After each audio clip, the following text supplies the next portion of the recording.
Indiana. The 100-Step Cemetery, Part 1. Mark Holloway never thought of himself as a believer. He wasn't the type to huddle around campfires swapping ghost stories, nor was he the kind of man to jump at shadows. At 32, he'd long since lost the thrill of being frightened for fun. He was pragmatic, grounded, someone who worked long shifts in a warehouse on the south side of Indianapolis and lived for his weekends, when he could relax with cheap beer, football games on the TV, and maybe, if his buddy Marcus had time off, a little fishing trip out on Lake Monroe. But that night in Bloomington, he'd stayed out longer than usual. The warehouse had cut hours again, and Mark didn't feel like going back to his empty apartment right away. He wound up at a dive bar near the edge of campus, a place sticky with spilled liquor and the stink of fryer grease that never quite left your clothes.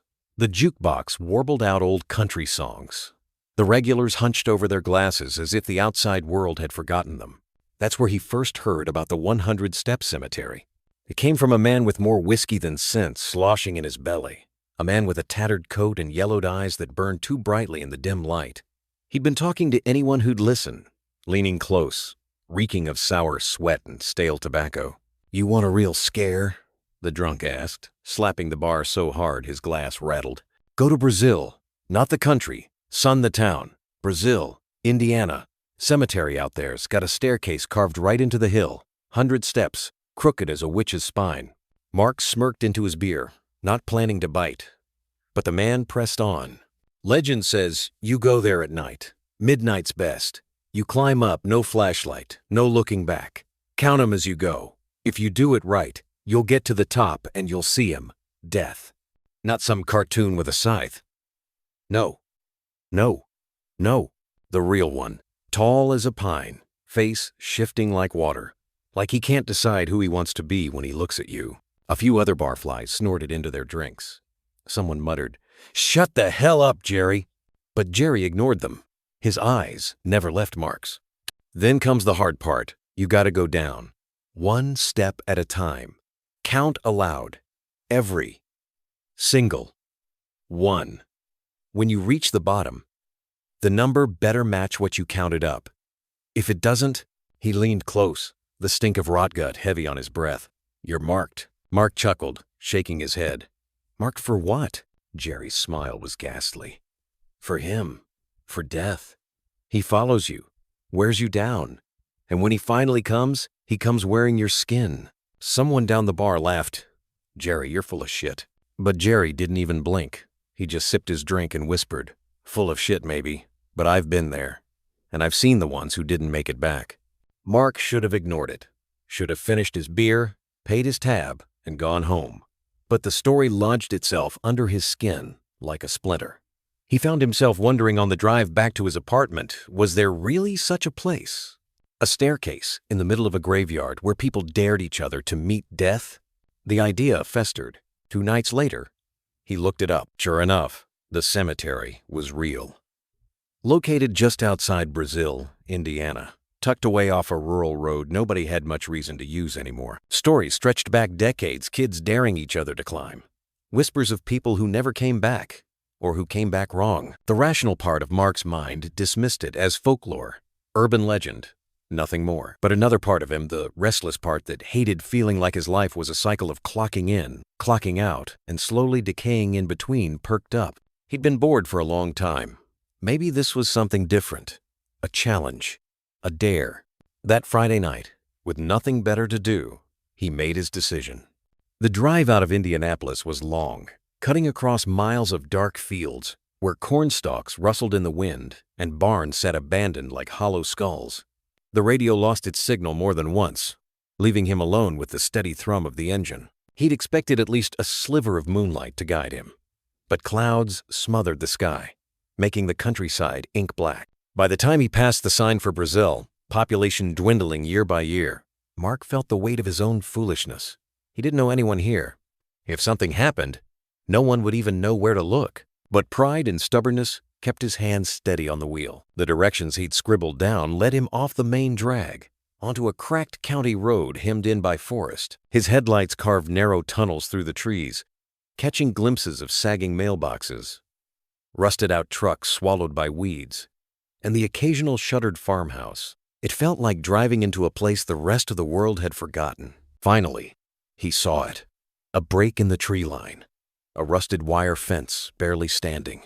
And beyond it, the faint silhouette of a hill.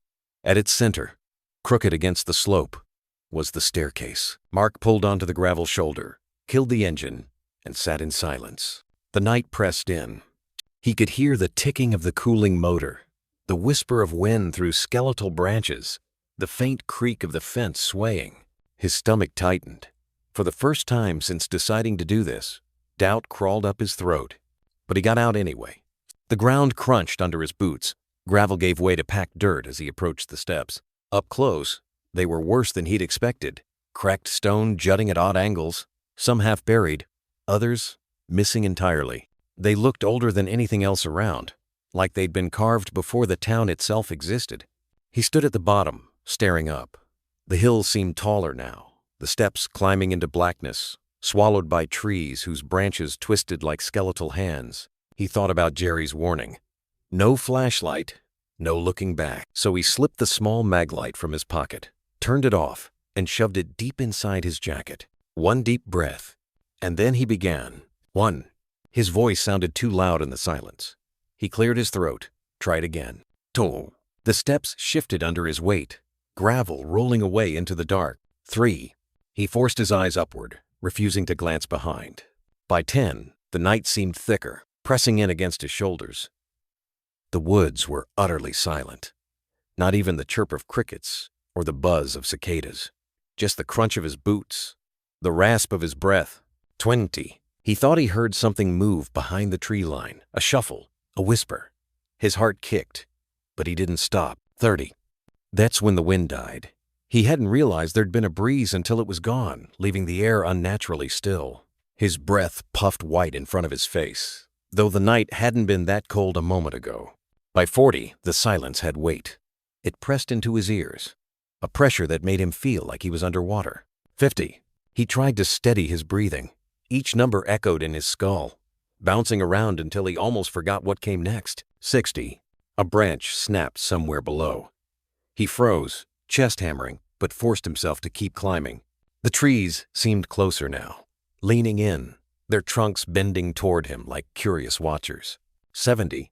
Sweat stung his eyes. His legs ached from the climb. Though it wasn't a particularly tall hill, time itself seemed to stretch. 80. The shadows between the trees writhed. He caught glimpses of movement shapes darting just out of sight. His skin prickled. 85. A voice. Low, almost inaudible. He couldn't tell if it was male or female, old or young. Just a breath brushing against his ear. Keep going. He stumbled, nearly missing the next step. His pulse roared in his temples. 90. Almost there. Just 10 more. 98. His chest felt tight. His tongue stuck to the roof of his mouth. 99. The final step came like a release. His boots scraped stone, and then he was standing at the top. The cemetery stretched before him. It was smaller than he'd imagined, barely 24 graves scattered across the hilltop, most leaning or toppled, some swallowed by weeds. The ground was uneven, as though the earth itself had shifted beneath him, but his eyes locked immediately on the center. A single marble slab, stark against the ruin, stood tall. Unlike the others, it was clean, uncracked, almost new. He stepped closer, pulse hammering in his throat. There was no name carved on the slab, just a single word, gouged deep, as if with violent intent. Yours. The letters gleamed in the faint light leaking through the clouds. Mark swallowed hard. That's when he noticed the figure. It stood beyond the slab, tall, wrapped in a blackness that wasn't quite cloth and wasn't quite smoke. It shifted in slow waves, as though the figure were submerged underwater. Its face was worse. It didn't have one face, but many, shifting, flickering, overlapping, old and young, male and female, rotting, vibrant, pale, dark, every human possibility, layered together until his mind recoiled from trying to focus on it. The figure didn't speak. It only raised one hand and pointed directly at him. Mark's lungs seized. He wanted to move, to run, but his legs locked. The world blurred. Suddenly, he was somewhere else, standing on a road slick with rain, headlights bearing down, tires screaming. blood slicking his palms, a scream his own ripped from his throat. Then darkness. He was back at the grave, gasping, shaking. Cold sweat slicked his back. The figure hadn't moved. Still pointing, Mark spun, stumbling back to the steps. His body screamed at him to run, but the story clung to his thoughts. He had to count down. He had to follow the rules. He planted his foot on the first stone,